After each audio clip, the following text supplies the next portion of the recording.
I just want to let the audience know that the cake says, wait, now let me get a picture. President Forever of Iron County, Minnesota. And the reason that is because at least 3 times in the last 26 years, he's tried to split St. Louis County, and the northern half, he said, will be called Iron County. That's right. And that's the rest of the story. The rest of the story for the audience is that Wisconsin has an Iron County, Michigan has an Iron County, and we've been trying to split in Towers since 1892. So, and today we'll see the reason why. Thank you. It is a resolution to support land exchange, the 3 isolated state trust land controlled by the federal government within the boundary waters canoe wilderness, and I will not be moving it. I would move it. I'd second it. County board members, and for the record, John Ungaro, Government Relations Director for St. Louis County. I'd also like to acknowledge the presence of 2 of the legislators here today from this area. Representative David Dill, whose district this is, and Representative Tom Rupavina, whose district is just down the road in Pike Township, excuse me. Both of them are probably, if you had to ask who's an expert in the state of Minnesota when it comes to this issue, the 2 of them have spent more time in their legislative careers on this issue. I think Representative Rupavina can say he spent all 26 years. Federal government passed as part of the 1948 Ty-Blotnick Act, which really was the linchpin provision that allowed that law to become federal law and the law of the land, was they would provide counties in these the 3 counties, 3/4% of the fair appraised value of the federal lands within the BWCA. And that went into effect in 1948. Now, fast forward to 1964, and you have the other important document that's in front of you, and that concerns another exchange that was supposed to take place, but unfortunately to this day still has not taken place. And this is a copy of a key section from the 1964 Wilderness Act, and I got this right off the Friends of the Boundary Waters Wilderness website that had a copy of the Wilderness Act in it. And if you look on the second page, section 5 specifically, it says that in any case where state-owned or privately owned land is completely surrounded by national forest lands, the state-owned land or privately owned land shall be exchanged, keyword exchanged, for federally owned land in the same state of approximate equal value. Unfortunately, at least when it comes to the state of Minnesota, this specific provision in the Wilderness Act has not been implemented.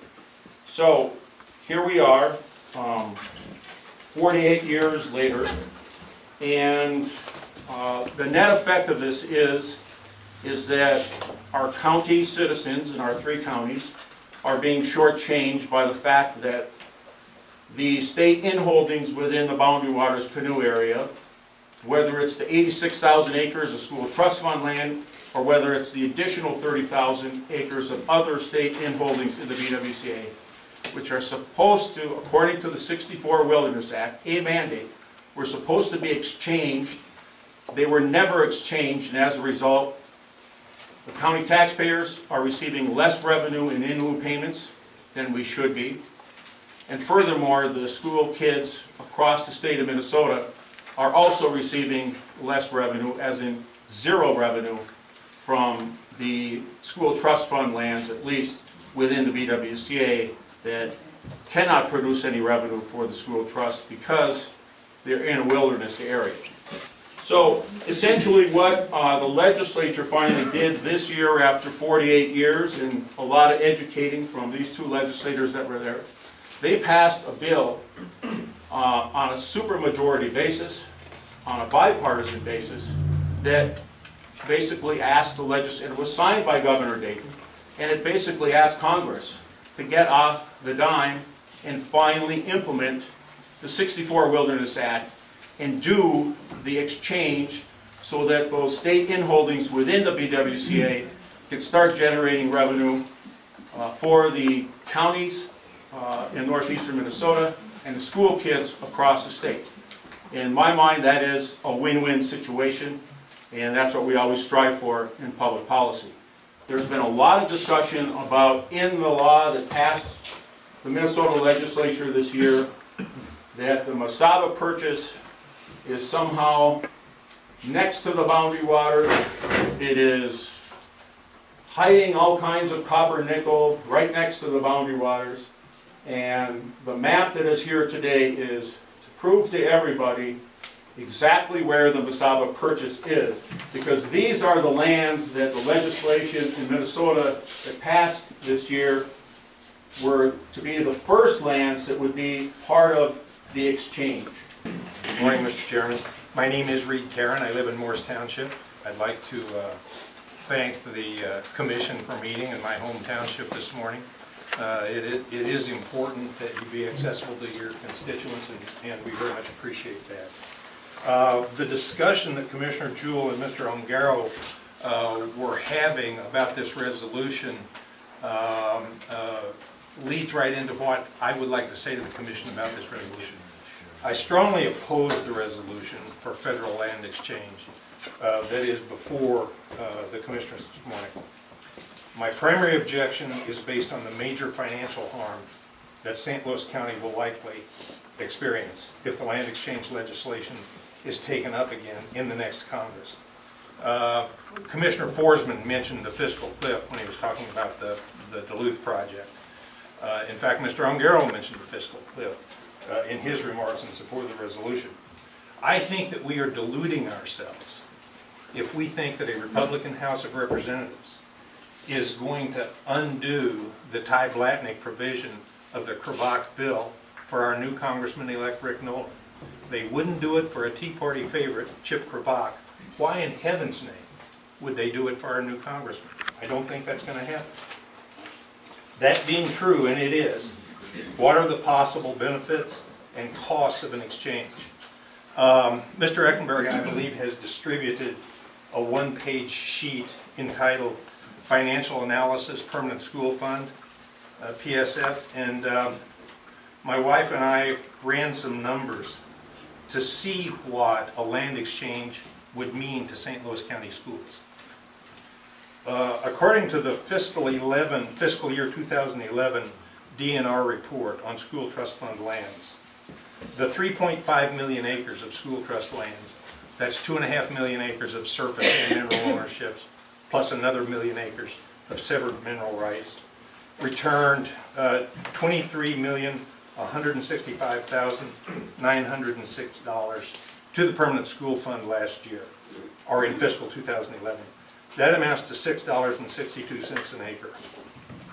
If you assume an exchange of 86,000 acres of Forest Service land now for the school trust fund lands in the boundary waters, at $6.62 on that average return, that generates $569,320 annually to the permanent school fund.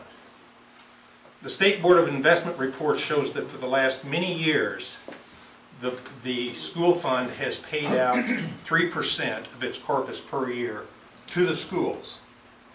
If we carry that analysis forward at these historic rates, that would mean $17,080 per year. $17,080 per year to the Minnesota schools as a result of this land exchange. That's based on, and that's about 2 cents per student per year. Minnesota has about 840,000 public school students. If you do the math, that works out to about 2 cents per student per year. St. Louis County has 28,255 students. So St. Louis County would receive about $565 a year from the permanent school fund as a result of this exchange. If we take the DNR estimate that the land would not return $565,000, but instead $750,000 annually, which is what's in the resolution, then the number is higher, I will grant you. I don't understand what the DNR's rationale is for saying there'd be a higher return, but that's what they say. So if we accept that, St. Louis County will get $756.83 per year out of these exchanged lands. That's what the schools will get. Now, what do we have on the line for that? We've got the future Ty Blatnick payments. Mr. Ongaro said about a third, a third, a third. I didn't know what the county division was among the school trust lands and the boundary waters.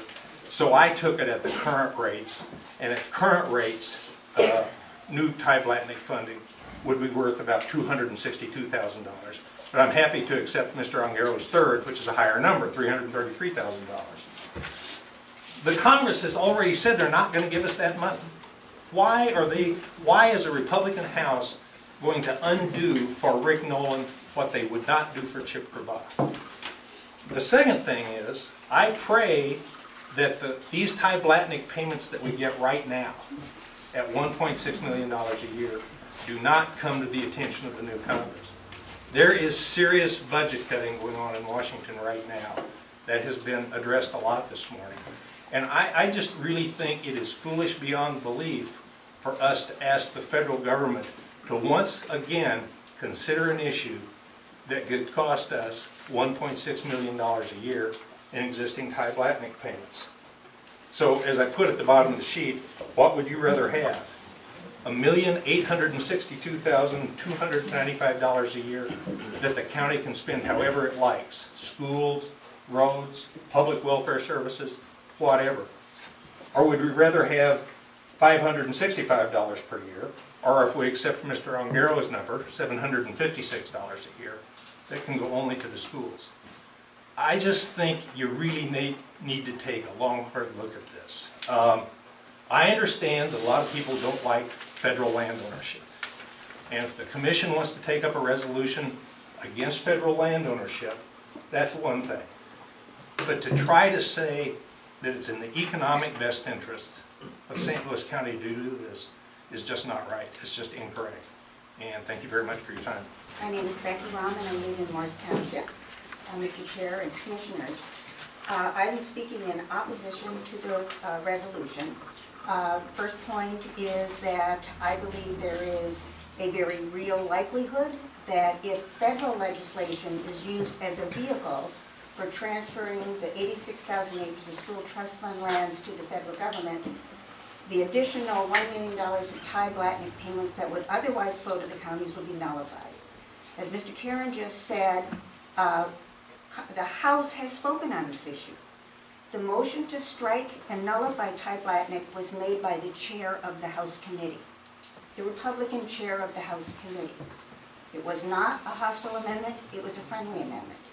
Federal legislation requires scoring by the Congressional Budget Office, and this bill was scored at $1 million of additional funding per year.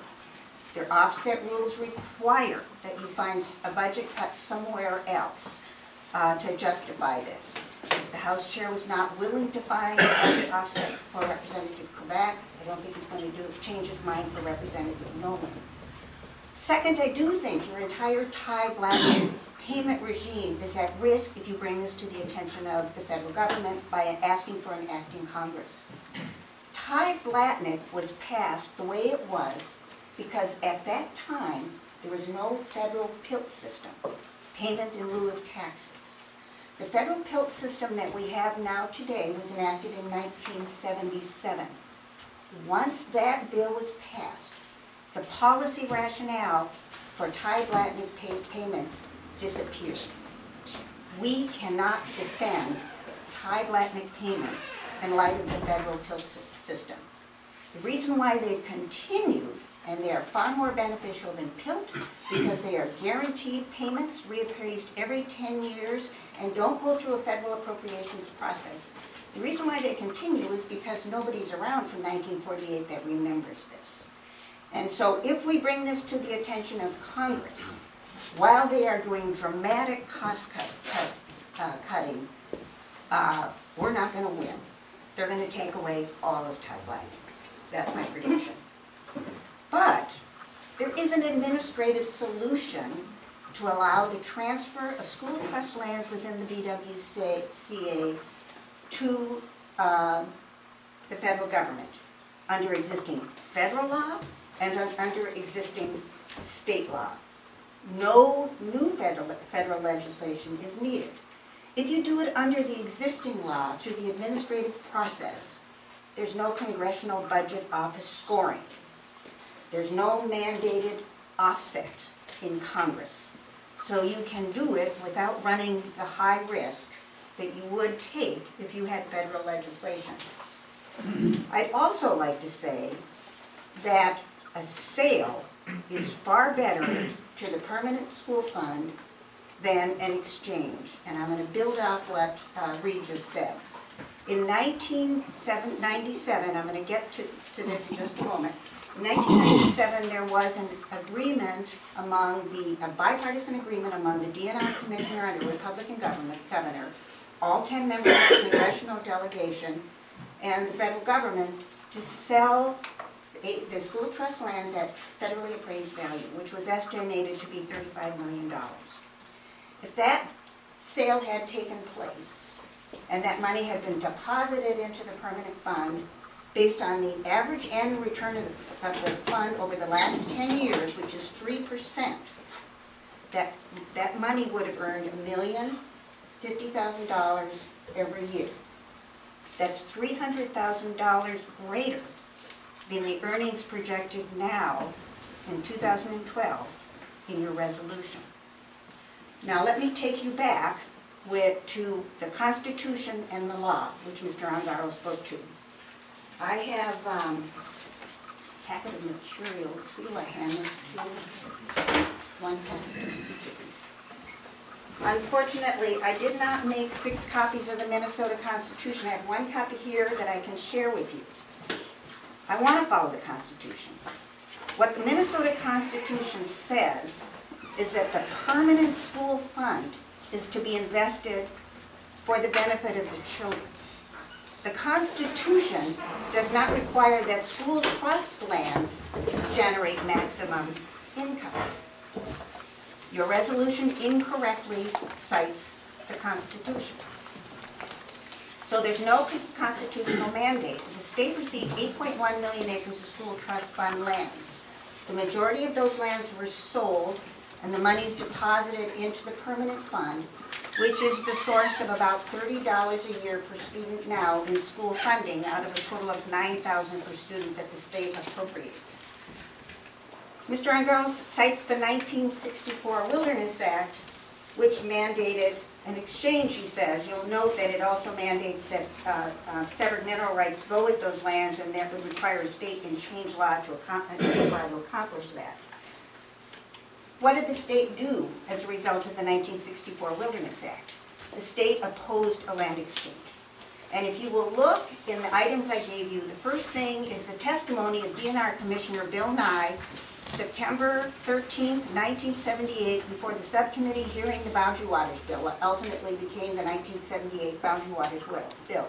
He was referring to, I think he said 103,000 acres of state-owned land within the wilderness, and the state's position was that it opposed an exchange. Remember, it's not mandated by the Constitution that these be income-producing lands. In fact, state school trust lands are in state parks right now that are not income-producing. Thank you, Ms. Ron. Can I just butt in? I did not say that we generally limit the amount of time to about 5 minutes, and we've gone through this little piece where we've allowed people longer amounts. So I'm not, but I just want you to be aware that we should think about. I'll wrap up. I'm sorry. So the state's official position was no exchange. We want to be a co-manager of the wilderness, remain our ownership position. At the same signing ceremony in 1964, the Wilderness Act, the Land and Water Conservation Fund Act was implemented. That became a preferred method for dealing with state inholdings because oftentimes it yielded a better result for the state. In 1997, the state requested a buyout. The state auditor looked at that in 1980 and said it was the best result for the kids. All of the economists who've looked at it have said that the buyout is the best result for the kids. Fast forward, bitter dispute, not resolved. Permanent advisor committee for the permanent fund recommended to the legislature a final compromise. transfer of 86,000 acres of school trust fund lands to the federal government, sell 2/3 of them, exchange 1/3. 2010 resolution by the legislature signed by the governor is in your packet. It endorses that compromise. Also in there is your most recent biennial report from the advisory committee explaining the 1/3, 2/3 compromise, favoring sale by 2-1. That resolution required authorizing language to be implemented, Minnesota statutes 90.80 and 92.82, which are attached to your resolution, and authorize exchange of a portion of the land, that's what 92.80 does, and a sale of the balance. So those were authorizing laws to implement the resolution. The DNR summary of both the resolution and the authorizing laws is in your packet. Last week I met with the chair of the House Environment, Energy, and Natural Resource Finance and Policy Committee, and she confirmed that the intent of the two statutes was to implement the resolution. So state law is actually, let's sell 2/3 of them and transfer 1/3 of them. The Constitution doesn't require this. In conclusion, you are proposing a high-risk path of federal legislation where you will lose $1 million per year forever. You may lose your guaranteed title payments in their entirety. Economic analysis shows that a sale, $100 million, generates income of $3 million a year. That pales against the DNR projection of $750,000 a year. Economic analysis shows sale outperforms exchange. So, county resolution is proposing a high-risk solution with an inferior result. I've listened to all of you talk this morning about how you seek to be fiscally and financially wise as our commissioners, and I appreciate that. Supporting the resolution that's before you would be a breach of your fiduciary obligation to the county and to the kids of this state if you support it. Thank you. Thank you. I'm Bob Tanner from Sudan, Minnesota. I spent several years working in the mines, and really it's great to see Representative Rubina here, because I know he's, over the years, has been a champion of people that had a hard time finding champions. And we have some things in common. We both worked in the mines. When the opportunity came along, we both left the mines for a better job. I'll acknowledge his job has been better than mine over the years, but what I'm saying today is I'd like to have more people have an opportunity for better jobs. And I don't believe that mining is a good future for the state of Minnesota, or that we should be, as a county, devoting as much effort to mining as we should. I know it's counterintuitive, but this is about copper mining. I know we have a map here that shows taconite country, but if you look on National Forest website, you'll see a map that shows proposed exchange land all the way from that map to the north shore of Lake Superior. They got parcels scattered all over that they're talking about exchanging. And being copper mining is so much of the news, is so much a driver of what we're doing lately in Minnesota, I went looking for numbers. Is copper mining going to be good for us, for the state of Minnesota?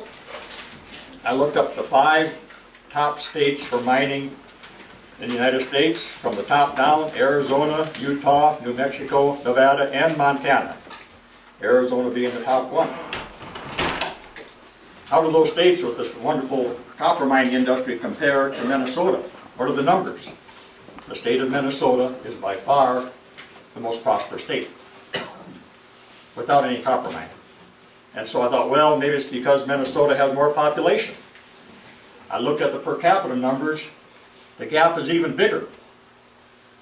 We are more prosperous than any copper mining state. And we know what it's like for jobs. I went through a couple of boom bust cycles. And this copper mining industry has been peddled as a job producing industry. I always go back to the resource curse. That's economic theory, that if you try to build an economy on selling off natural resources, you usually end up with a not very good economy. So I found this little press release from Rio Tinto. They're bragging that they signed a contract for 150 trucks autonomous trucks. And the new trucks will be used in our Pilbara iron ore mines, but can be managed from our operations center in Perth, up to 1,500 kilometers away.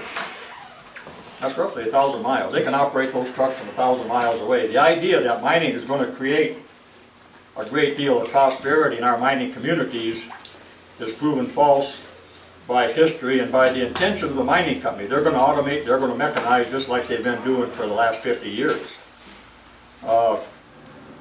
With that, I'm sure you'll have a lot of interesting speakers that will cover a different side of the issue. And I would just ask that you consider the resource curse. It's not something that I conjured up out of thin air. The economists talk about it. They acknowledge it as a real problem. When we devote our energies to economic development, I can understand we consider mining, but we shouldn't allow ourselves to be distracted from diversifying our economy. We've had 150 years of school trust land. We've had 130 years of mining. We've had 70 years of the IRRB dedicated to our prosperity, and we have a lousy economy on the Iron Range. We deserve better than that. Thank you. Thank you. A brief talk here. Okay, thank you. Commissioners and Chair, I'm Kristen Larson and I live in Pequon, which is north of Duluth. I am very sleepy because I woke up at 3 a.m. to check the alarm to see that I was going to get here on time. It's difficult to get to a meeting in Ely and from where I live. And it's wonderful that you could be here to hear the people that live here. But year after year after year, I see this meeting, committee of the whole meeting structure abused by members of this board, taking issues that are controversial, putting them in a time frame where they can be introduced and passed in the same day. I don't think that's good public policy. I don't think that's how people who value transparency, who value their constituents, behave.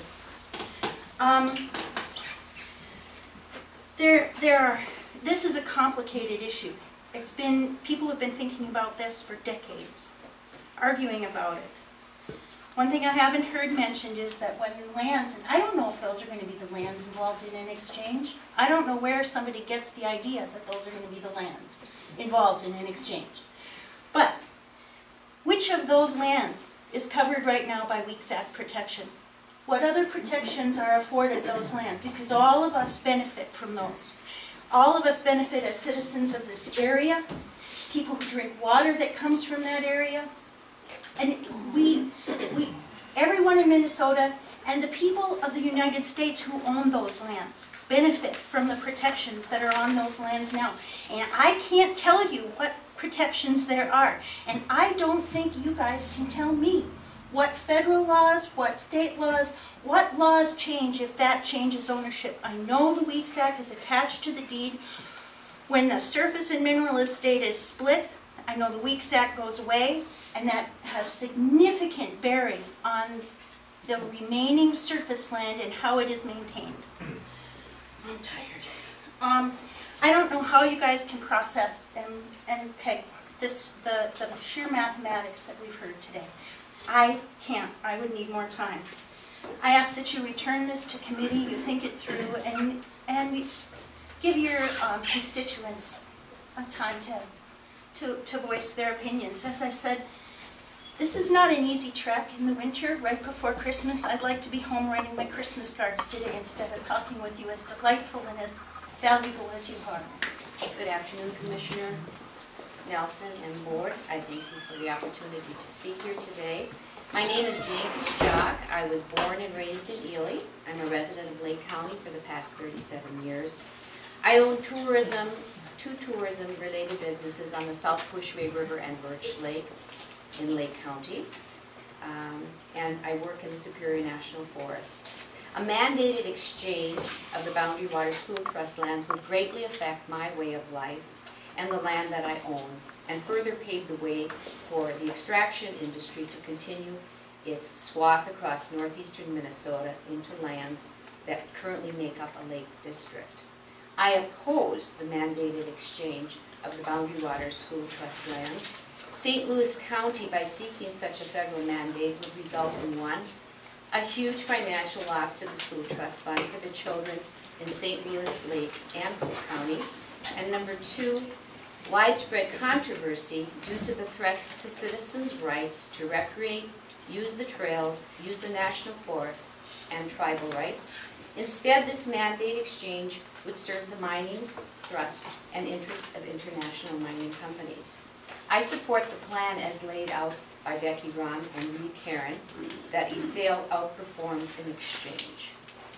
I also want to deviate a little bit and talk a little bit about the fact that I was a teacher for 25 years, and it troubles me greatly, and I feel strongly that the push for a federal exchange under the guise of doing it for the kids is actually morally wrong. It deeply bothers me. Let me be very clear about this and about the kids and their future. It is not about them. It is indeed about the Superior National Forest furthering the reach of the extraction industry of mining. If this board really endorsed protecting and funding measures for school children, for their future, then I believe it would be much better to put your strengths and talents together with committees of residents and citizens of northeastern Minnesota to champion additional sustainable industries, those in harmony with our natural resources, so that our area truly becomes diversified, so that our children and their children have a bright and healthy future and a long life. As leaders in the community and as parents, we should indeed be concerned about health. It is outrageous to me that according to, and I quote, Rural Health and Primary Care, Minnesota Department of Health, we citizens here in northeastern Minnesota are dying faster and in greater numbers than anywhere else in our state. That's a really huge statement there. With 6 operating taconite mines, fueled basically by dirty coal in and along Minnesota's Iron Range, the evidence is quite clear. They play a large role, resulting in toxic particulates in our air, along with coal-fired plants in the Twin Cities and outstate. In my opinion, it is criminal that newborn babies in northeastern Minnesota are born with the highest levels of toxic mercury in their little bloodstreams of anywhere in our state, in the Lake Superior Basin.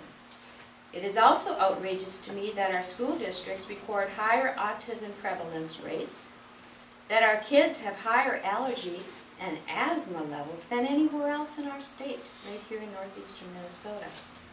Yet we say we care about the school kids. If we did, we would use our talents and creativity to move toward a diversified industry that does not pollute our air and our water and ruin our natural landscapes. We are being hypocritical when we give our taconite plants a pass time and time again when it comes to reducing their air emissions to the acceptable standards, while we who live here continue to be subjected to the worst diseases, the pain, the agony, and ultimately an earlier death. It is sad that the intimidation and indoctrination of the mining industry continues to be so invasive, and we must break out of that hold for the future of our children. It is shocking that citizens who live in northeastern Minnesota have, number one, the highest mesothelioma mortality rate. Number two, the highest overall mortality rate. Number three, the highest cancer mortality rate. Number four, the highest asthma hospitalization and emergency department visit rates. Number five, the highest heart disease mortality rates. Number six, the highest Alzheimer's mortality rate for age 65 and over.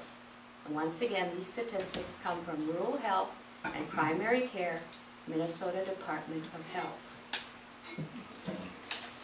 With all of this information, and it is quite shocking, and yet we will pass this on to our kids. I encourage you to consider the fact that these facts as you move forward. More mining is definitely not the answer. I thank you for your time. Hello, members of the commission. My name is Tom Thompson, and I'm from Alt Township, which is straight south of here. And I appreciate all the hard work you do, because you're showing up during the holidays and trying to get this done so you can go back. But I speak in opposition to the proposed resolution on the land exchange. As a taxpayer and citizen, too many questions that have not been answered. There are just too many of them. First, what lands will be swapped? Do we know? I don't know. What will become of those lands when they are swapped? These lands belong to the citizens. What protections are there currently on these lands? And what will be stripped from them? What are these lands worth compared to the known lands in the boundary water canoe area? Will existing lands continue to be protected, or will up to 86,000 acres suddenly be unprotected? Many might call these regulations, but this is property owned by the citizens of Minnesota and in many cases in the United States. So these are protections, not regulations. What laws affect specific parcels being considered? Which will be lost? How will the Weeks Act affect what's going on, and how will the Weeks Act be affected if these lands are exchanged? Has there been a cost-benefit analysis done on all these? Who benefits from the exchange? I don't know. I keep telling there's someone that benefits from it, but there's also the loser. With respect to this resolution, I'm a firm believer in representative government. We have in my opinion, sometimes we have an overabundance of opportunity for commentary. We seem to be moving away from representative government and more towards referendum government, and I find that is a very disturbing issue personally.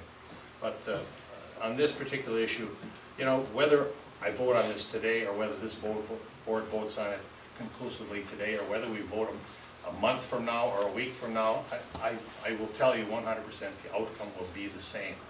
We will be acting in support of this resolution at the request of our legislators and our congressman-elect to put our support behind this land exchange in all its intricacies. So when opportunity knocks, I think it's wise to go to the door versus the window, albeit the window is a good place to be at times. You can see out very clearly without having to worry about somebody coming through, but that's not always true either.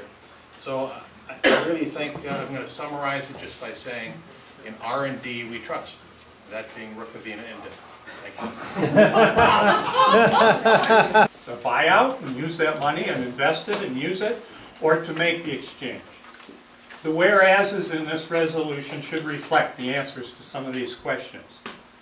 These and other questions need to be answered and conveyed to the citizens, the taxpayers, before such a resolution is considered. This may or may not be a good resolution, but at this point I don't believe that is known. I hope you will reconsider it. I think you should look at it more thoroughly and report back to the citizens why this is so important, especially right before Christmas when everybody's busy and not paying very much attention.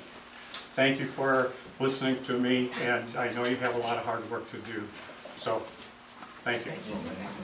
John, I know you brought up the Tyblatnik. I know that part of the reason for bringing this up is that last year, or when the legislation was passed, brought forward by Representative Kravick to exchange this land, the Congress specifically said that it would be paid for by not paying Tyblatnik. Can you kind of talk a little bit about that and how we're going to assure that if this happens, one, that Tyblatnik will be paid for this, and two, that we won't somehow lose the rest of it since we're 3 counties in the whole United States to get a special amount, as you told me, higher than any other PILT payment by any other state in the U.S. Sure. Mr. Chair, in response to your question, first of all, the Ty-Blotnick payments, the additional payments that we would get if the current inholdings in the BWCA were to become federal land, the Congressional Budget Office estimated that that would be approximately $1 million more for the 3 counties in total. And roughly that's about 1/3 for each because of the way the school trust fund lands are scattered throughout the BWCA. Second of all, and most importantly, current law in Congress from 1948 says that the federal government must pay the counties for any federal inholdings within the BWCA. So in order for them not to make that payment, a law would have to pass that would remove the county from being able to do that. Now obviously that's what occurred in the U.S. House of Representatives, and the reason it occurred is because Congressman Kravac has had a pay-go rule, which the House operates under, which means that in order to spend an additional $1 million, you have to find $1 million in cuts elsewhere in the budget. Now I find it hard to believe that in a $3 trillion federal budget that our congresspeople and our senators are going to be unable to find $1 million in other cuts that could be made across the entire 50 states. So in the big picture, the Ty-Blotnick funding is not something that's going to solve the federal deficit or deal with the fiscal cliff that we're teetering on the edge of. I have heard, as I have for most of my life, in being involved in this issue, a myriad of comments and facts and statistics that have been thrown out versus income generation, benefit to schools, cost, as others have said, cost-benefit analysis. But the simple fact is that in 1964, the Congress of the United States stated in federal law that the lands shall. I've learned in the legislature there's a lot of difference between the word shall and may. Because up in the Voyagers Park, the word may, the superintendent may provide for snowmobiling. The superintendent may provide for this. It didn't say shall. And when push came to shove, that was a huge gap. Now luckily we were able to solve most of that. And we've been successful there. But the public law says shall exchange. Now let me go back to some statements that have been made here about the history, and including history that I, along with my fellow representatives, have created along the way since 2003 when I was first seated in the Minnesota legislature. We have passed various resolutions. When I say we, since I was elected and prior to my election, resolutions. Resolutions do not have the force of law. A law has the force of law. So when someone stands before you and says that the current position of the House of Representatives or the Senate or the combination thereof or the governor and the combination of those that passed a resolution does not understand how laws are made and that laws trump resolutions regardless of the subject. A state law was passed that identified the Mesaba Purchase Unit as well as 4 other townships to make an exchange under the federal law that was passed in 1964. Now there's also been talk about the Constitution. And there's also been talk about the working group and other working groups and others who have had ideas about taking part cash, part land. There's no provision in the state constitution that provides for that. Very plainly, in Section 8 of the Constitution, it states that the school trust lands can be disposed of in 3 particular ways. One is by a sale at public auction. That would mean that we would have an auction, and the highest bidder would get the land. I don't support that, because what I support is that the federal government own all of the land in the Boundary Waters, just like I support that the federal government own all of the land in Voyagers, and let's get it over with. So I don't support a sale. Someone said to me one time, well, let's sell it and Gino Palucci will buy the island on Trout Lake. I don't support that. I've talked about it, but in the final analysis I don't support it. The next item is an exchange of lands for equal value. I'm not absolutely positive here that we have equal value, but we've gone down this path so long under this state law that we need to move forward with this. But it would qualify what the federal government has done and what the state government has done as an exchange for lands. And the last item is a condemnation. That would mean where either the federal government or the state government or a group of individuals, and you could name any group, could bring a suit to force a condemnation so that then there could be either a trade in cash, land, or however the court decides. And let me give you an example of a poor condemnation gone tremendously wrong. The federal government wanted to create Voyageurs National Park, and so did the governor of Minnesota. And there was a tremendous amount of school trust lands on what is known as the Capitogama Peninsula that separates Rainy Lake from Capitogama Lake and down to Kettle Falls. The state was so excited, or at least someone was, to get a park in this state, and it was a good thing, that the state legislature condemned their own lands. They didn't even go through a court.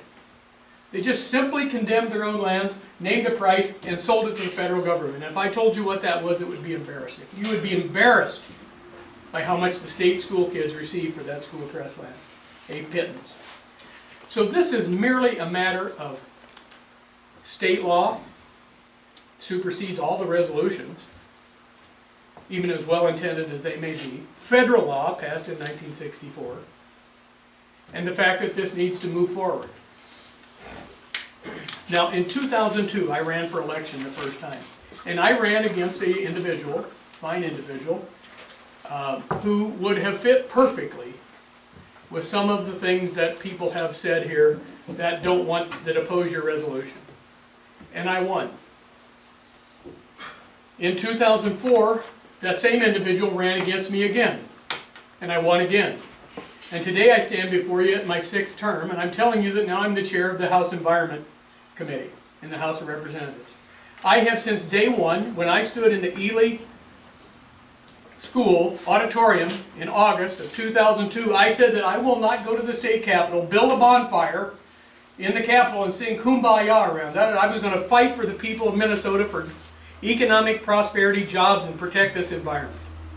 And that's what I have done. I will continue to do that, and no bills will come through my committee that will hamper the development of our natural resources unilaterally. I will continue to run for office. It has been my plan all along that if there is a legacy of a legislator or a group of legislators, it would be that this trade or something that meets the federal law and the Constitution of the state of Minnesota is implemented someday, hopefully, during my time. I hope that it would be during Representative Rukavina's time. I'm not sure that Representative's time will ever be over, because he will always be advocating. But this is always going to be controversial. I want to deal with the facts.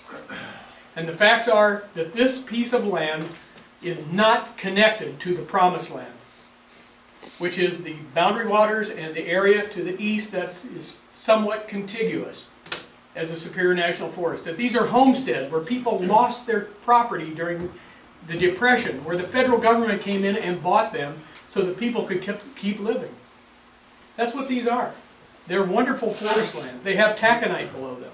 And for someone to come up here and diminish the success of the taconite industry since the day that we started mining in Tower, Sudan, and Ely, and to today with all the development that we've done, I'm embarrassed by that. And so I will stand with you on this resolution, and I am encouraging the other counties that are in the Northeast to pass similar resolutions. And I'll stand for any questions. Are there any questions of Representative? What bothers me is how some in the environmental community are saying things about this exchange that are not true. There's no loss of public land here.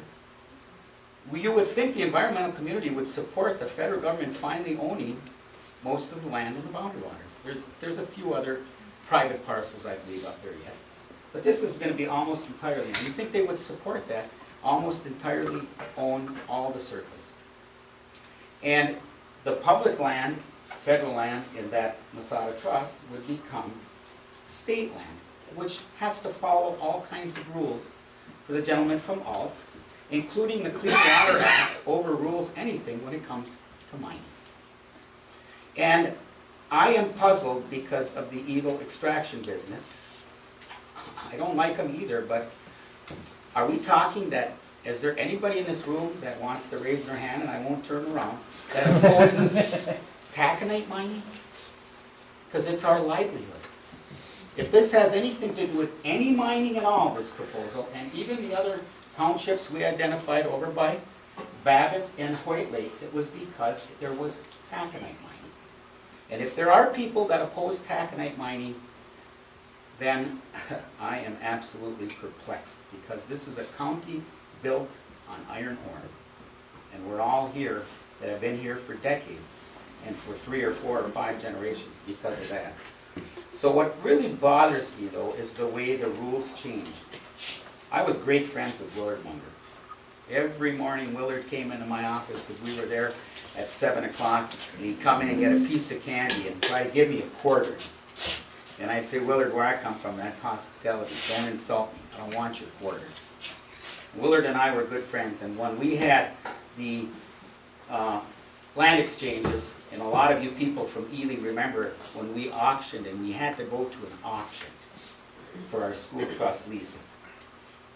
And I tried to explain that history in a letter to the editor a week or so ago, but evidently I'm too thick-headed to make the point. But the rules always change, and Willard stood up on the floor when I wanted to actually get rid of the rest of these trust fund leases, because the DNR was really being terrible and treating people terribly. And Willard stood up, and the environmental community stood up, and Rod Sando, the then commissioner, approached me at the chambers of the House of Representatives and said, land is more valuable than money, because 94% of all the close to $700 million in that school trust came from mineral rights we either own or timber we either own, and only 6% came from all the millions of acres we sold in the state of Minnesota. And that's what we want this exchange for. So we can log, and we can extract gravel, and we can do everything else, but I can tell you, as Representative Dill stated, there is only one place where they know, that's close to there, where they know there's gold, and it is not the same geologic structure as the gold and nickel and everything else that we are talking about for the rest of copper nickel mining. It's in the Virginia Horn. Commissioner Sweeney pointed it out to me. It's the only known place where we know there's a little bit of gold, and that gold is attached to granite, and it's not the same geologic structure. So how you can mine copper nickel in a Masaba purchase is beyond me, when there is no copper, nickel, zinc, platinum, palladium, titanium, whatever else is in this mixture of ore up here. And so finally, just to reiterate, no loss of federal land. I don't know, and maybe if I'm wrong, I apologize, but to say we're going to lose federal money when we never got the federal money in the first place is beyond me, because I don't know right now the 116,000 acres of school trust and other DNR and county lands in the boundary waters is not getting that Tybotnik money anyway. So to say we're going to lose it is just not correct. So members, there's no, at some time people have to quit crying wolf and saying there's some evil plot here, because it's absolutely not true. I've been on this issue only for 24 years, Representative Bill, not 26. And the reason I've been on it is because my constituents and your constituents were made to play by rules that all of a sudden seem to change when the environmental community wants to change them willy-nilly for their benefit. And finally, you know, I look around Ely and Morris, and I think about this town hall that I think got some IRRB money once upon a time, and I know the golf course right next door, we gave quite a bit of money. And we just gave Ely a nice grant, Mayor, good job. Thank you. Potential new mayor, I welcome you, and where do you go? And he's gonna be asking for money too, and that's fine. But the reason we spread that taconite money, which is in lieu of property taxes, and technically belongs to, most of it, to Mount Iron View, and the Mount Iron School District, and the city of Mount Iron, and we spread it around, is because we want to keep property taxes as affordable for everybody around here. And there are a lot of places in Cook and Lake and even St. Louis County that couldn't exist if they didn't get taconite money to help them, because they wouldn't know, they wouldn't be able to afford to live on their land if they had to pay the property taxes, which are now escalating all the time. So, again, reiterate, and I'm done. No nebulous plot here, no loss of public land. Commissioner Jewell, there's absolutely no environmental degradation that's going to come as a result of this, and there is no loss of public land for the school kids. And maybe the trust only gives $30 a kid, but it should be given close to 60 if the DNR had managed it properly, number one. And number two, for school districts like Minneapolis and St. Paul, Rochester and Duluth that get anywhere from $300,000 to $1 million every year. Where I come from on the north side of Virginia, I might just be the descendant of an Italian-Croatian family, but that's real money. And that happens every single year, and it could be twice as much if we can do this exchange and, you know, reap the benefits of our natural resource-based, not extraction-based economy. So thank you very much, and I'll end by saying Senator Franken, Senator Klobuchar, Congressman-elect Nolan said to me at a meeting 2 weeks ago, right before my rose, Commissioner Sweeney, thank you for coming, Commissioner Nelson and others, they said, get us some support, resolutions of support from folks in the area, because we're getting a lot of phone calls where they're saying they're from Ely and Virginia. I didn't get elected with 75 to 80% of the vote by not listening to my constituents, and I can tell you in my district, there's 90% of the people that support this, and it's probably close to that up here in Representative Dill's district. And I think if we put the question to Duluthians, they'd even support us. And Commissioner Dahlberg, being originally a Finn family from the range, we're starting to look more and more like Gus Hall every day.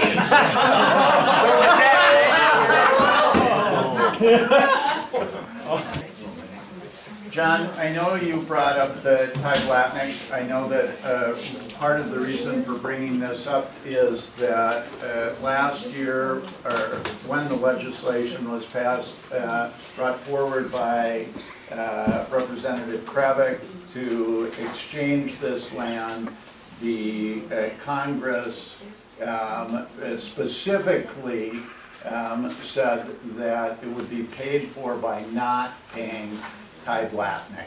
Can you kind of talk a little bit about that and how we're going to assure that if this happens, one, that Ty-Blatnick will be paid for this, and two, that we won't somehow lose the rest of it, since we're 3 counties in the whole United States to get a special amount, as you told me, higher than any other PILT payment by any other state in the U.S. Sure. Mr. Chair, in response to your question, first of all, the Ty-Blatnick payments, the additional payments that we would get if the current inholdings in the BWCA were to become federal land, the Congressional Budget Office estimated that that would be approximately $1 million more for the 3 counties in total. And roughly that's about 1/3 for each, because of the way the school trust fund lands are scattered throughout the BWCA. Second of all, and most importantly, current law in Congress from 1948 says that the federal government must pay the counties for any federal inholdings within the BWCA. So in order for them not to make that payment, a law would have to pass that would remove the county from being able to do that. Now obviously that's what occurred in the U.S. House of Representatives, and the reason it occurred is because Congressman Kravick has had a pay-go rule, which the House operates under, which means that in order to spend an additional $1 million, you have to find $1 million in cuts elsewhere in the budget. Now, I find it hard to believe that in a $3 trillion federal budget, that our congresspeople and our senators are going to be unable to find $1 million in other cuts that could be made across the entire 50 states. So in the big picture, the Ty Blotnick funding is not something that's going to solve the federal deficit or deal with the fiscal cliff that we're teetering on the edge of. Commissioner Rocker said many of the things that were on my mind. I mean, I think that this board has educated itself very well. I think that we've done our homework on this issue. I think that it is interesting. Representative Dill, I remember that being at the DFL convention and when he was running against Bill Hansen for the endorsement, and Bill Hansen did get the endorsement. And Bill, in all fairness, is a nice person, but he's extremely on the environmental side. I think that, but it was kind of interesting to me during that many years ago that there were 30 of us that were roughly 30 of us that were supporting Representative Dill for the endorsement, and there were over 200 some people that were supporting Bill Hansen for the endorsement. And a number of them are still in this room representing the environmental side in that case there and stuff, and I see them at the, and I guess what I look at is that we're talking about the land exchange, and it has become the issue today, and it's been identified, is it's a mining versus an anti-mining stance. That's what this issue has come down to. I mean, certainly the testimony has all been how it is going to affect mining. And I actually heard from some of the testimony said that it would be that it isn't just copper nickel mining or non-ferrous mining or precious metal mining. It's also about taconite.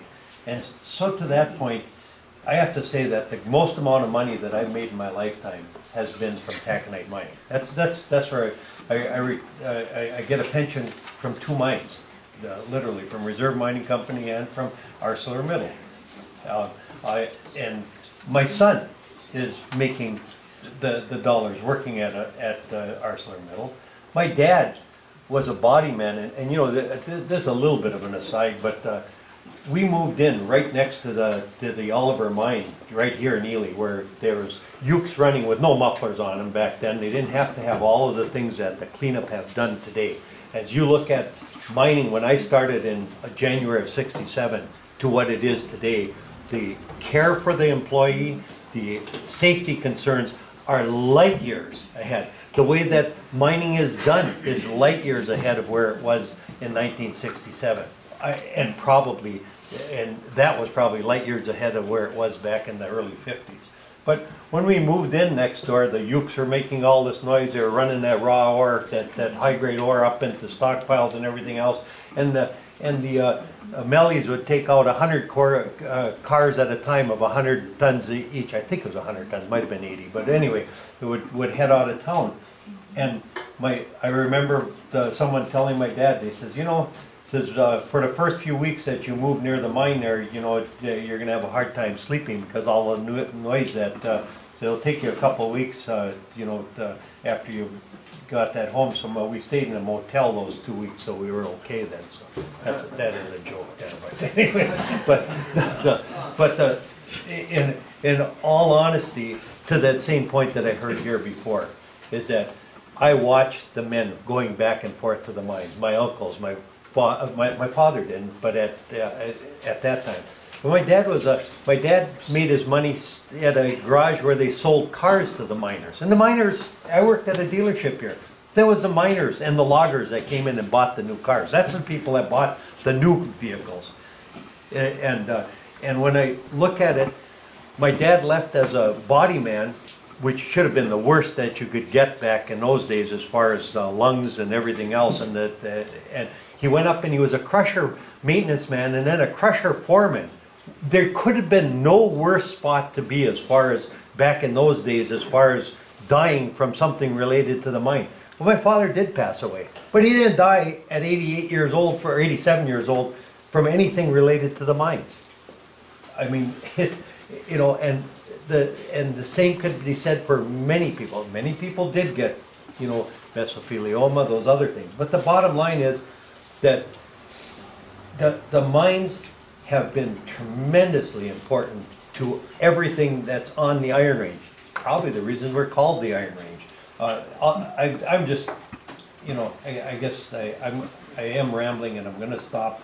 But this has been focused on mining versus anti-mining. That's what this land exchange, which basically, if you look at it and you look at it as it's described, doesn't have that much to do with mining or anti-mining. But for whatever reason, there seems to be an environmental community that the greatest focus in my mind, and it is my mind, I could be wrong, is it's all about money. It's about money for environmental lawyers that have made tremendous amount of dollars to pay for everything they've got by taking and suing, by taking these causes that may have nothing to do with anything, but they find a reason to sue, to take and get dollars, put in their pocket so that they can take and bring things to court and make money. And environmental lawyers, in my mind, are probably one of the reasons that this country will go down in history as will go down in history as a country that basically lost its way, and we will basically have people out in the streets with no dollars in their pocket because they will not be able to find a job, because you got people basically trying to stop every extraction, every taking growth within timber sales, and if they can, they'll try to stop farming if they can, whatever it takes, as long as they get their money in their pocket, keep their Mercedes going, and whatever else. But that's just an opinion, so thank you. Commissioner Nelson. Thank you, Chair, Commissioner Joe. You probably don't know that I speak Mandarin Chinese. And actually, at one point, the military thought it would be a good idea to have military officers that speak Chinese. And knock on wood, I'll never have to use that for that purpose. But, I do see what Commissioner Forsman was saying about, we lost our way. And I think I'm going to need the Mandarin Chinese, because I'm going to be working for the Chinese, the way this country's going. And it's tough. We don't make anything anymore. And how are we going to generate the funds? It's that I have a hard time with that. I talk to my range commissioners and I talk about how I'm checking out mining operations in my district, down in Duluth. And I mean, I have mining operations. I have ME Global that's in the farthest west part of my city, and they make the big grinders that go in for the taconite plants. Well, they expanded, it was a great thing for mining, 54 new jobs down there. And that was great. The sad part is it was in Mongolia, China. And they are just waiting for Polymet to open up because they have jobs ready to go. If you go east in my district, and for everybody, my district is always west, and it's the working area of Duluth, but you go to IWB, Industrial Welders and Machinists, they're going to have 7 new jobs from Polymet. Now that's not 7 new just to get in there and work a little bit, that's 7 that's continual work that they're going to be working on that. The amount of work in the building and trades, guys, is half the Twin Stadiums to build that. So, I am disappointed because we have this utopia world in our mind, and I'm an environmentalist. I go into the boundary waters. I love the boundary waters. And we do it right up here. We have 95% of the wetlands that we had back in the early 1900s. They can't say that about other parts of the state. People that live here take care of this district. And we do it right. But there's this idea that anything industry is dirty, it's nasty. And that's sad, and we can do it right. It's taking us longer than it took a man to get to the moon, and I think that was 8 years and 4 months, than it's taken us to get Polymet going. It's unbelievable. We have the technology, and when they talk about this, I'm a military man. We used to throw our oil out in the back fields. You could get away with that 30 years ago. Now you tell a hazmat team out if you have a drop of oil. So we're taking care of the environment. But there's this, there's a group out there, and I'm not lumping you, and you're going to have to consider those who are opposed to the mining, because it's coming down to that. but they don't want anything where jobs can be created, and it's disappointing. I sit on the Port Authority, and they talk downright about the WLSSD, that they're gonna have this great industrial park. They're gonna take the Erie tailings, they're gonna put it out there, and it's gonna be nice. It can be something for the dog park. You can walk your dogs down there. It's gonna be very environmentally friendly. It just sounds wonderful. But you know what's gonna happen is pretty soon we're gonna have, and this is right in an industrial area, and pretty soon they're gonna be saying, you know what? It's really kind of dirty down here with all of these things that we have moving all of these things around here. And so I have a hard time. You can see it where my passion is. I'm supportive of mining because it's not only about the Iron Range, it's about Duluth, and I get that. There's so many jobs down there, and it's about, you know, the kids across the whole state. You know, we talk about, I don't know what the ultimate royalties are going to be. You know, that are going to be here. And we're talking non-ferrous in this area of potential mining, though. But I remember the Dunka pit mining. I have the numbers here for a 40-acre parcel, if I remember right. Correct me if I'm wrong. This was presented to us by the Minnesota DNR. $83 million. Now that's not chump change.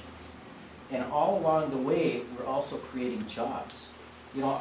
And I guess I'll finish it up, but if you say something long enough, I guess people are going to believe it. We keep saying this is dirty, rotten business. It's a resource curse. It's a lousy economy. Well, this lousy economy has kept people employed for 100 years. And it's created you know, we've had people that said they used to be in the industry. I mean, it's not only created hundreds of jobs, it's created thousands of jobs over time. And so, yes, you know, the real thing is that it makes sense to have this trade right now. It also makes sense, though, for the economy of the region. So I'm supportive of this.